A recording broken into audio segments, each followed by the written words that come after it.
தமிழகத்தின் முதல்வர் முத்துவேல் கருணாநிதி ஸ்டாலின் அவர்களே, உங்க ஆட்சியில என்ன சாமி இப்படி நடக்குது?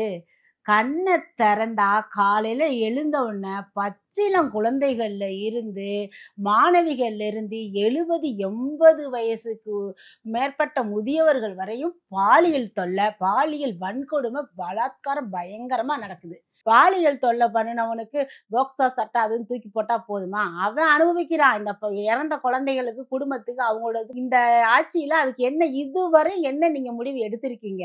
எல்லாத்துக்கும் இலவசங்கள அள்ளி அள்ளி குடுத்து நாட்ட கெடுக்கிறது, போதைப் பொருள்கள தல விரிச்சு ஆடுது. இதெல்லாம் பெண்களுக்கு பாதுகாப்பு இல்லைன்றது நாங்க உங்களுக்கு சொல்லி தர்றோம். இதெல்லாம் இருக்கிறதுனால தான் பெண்களுக்கு பாதுகாப்பு இல்ல. போதைப் பொருள்னால தான் பெண்கள் பாதுகாப்பு இல்லாம ஒரு பாத்ரூம் போயிட்டு வர பெண்ண பிடிச்சு பாலியல் தொல்லை பண்ணி கொன்னுட்டாங்க. அது அந்த பொண்ணு அம்மா, அப்பா எல்லாம் வேற எங்கேயாவது போச்சுங்களா? சினிமாக்கு அங்கங்க எங்கேயாவது போனாங்களா? வெல்லும் தமிழ் பெண்கள் எங்கள சொல்லிட்டு ஹிந்திக்கார பெண்கள கூட்டியாந்து வச்சு, நீங்க மாநாடு நடத்திட்டா, நீங்க தமிழ் பெண்கள முன்னேத்திட்டீங்கன்னு அர்த்தமா? இதெல்லாம் நாங்கலாம் என்ன தூங்கிக்கிட்டு இருக்கோம்னு நெனைக்கிறீங்களா?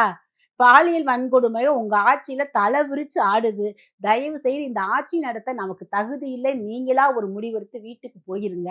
இல்லைன்னா, இந்த தமிழ் பெண்கள் நாங்கள உங்கள விரட்டி அடிப்போன்றத இந்த வீடியோ மேல தெரிவித்துக் கொள்கிறேன்.